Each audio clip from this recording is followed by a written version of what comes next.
केली सर. नमस्कार शेतकरी बंधूंनो, आज आपण इथं विठ्ठल बोरकर गंगापूर यांच्या शेतात आलेलो आहे.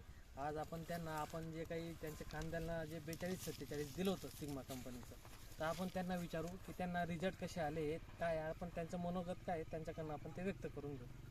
बोला. हे तुमचा कांदा पहिले कसा होता?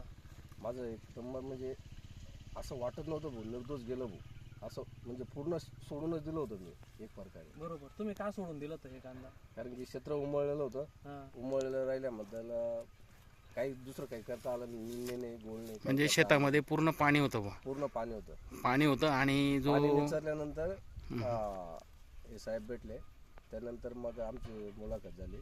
बरोबर. त्यांनी आम्हाला जे औषध दिलं होतं 42-47 आणि हंपर, त्याचा एवढा रिझल्ट वाटला तर जवळजवळ 90% आपल्याला रिझल्ट चांगलाच भेटला.